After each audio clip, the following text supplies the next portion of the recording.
Harkaan biroo biftee hin beektu. Sabboontu kamii? Sabboontu hin beektu suutii ibsu. Iya, ana gara. Yaada tahu gitu. Garuu simbeeku. Simbeeku garuu. Namni biftee jirta bar mana kiyya kan sabboontu hojii.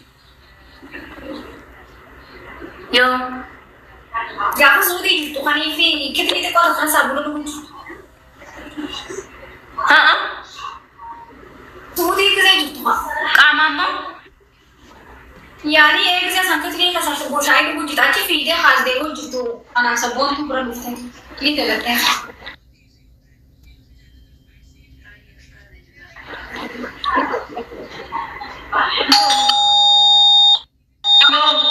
Osoo agendaan ta'in dura, osoo tuma agendaan ta'in dura, osoo akkanumaan suutii jirtu. TikTokidhaan moo qaamaani?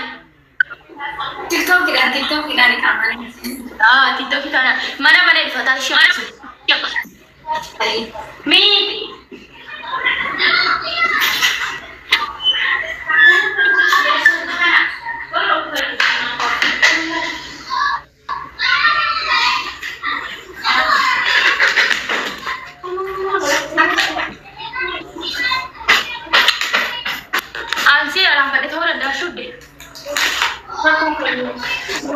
Saya TikTok kana ana hadis da sedura fa da miti wante salma kishi.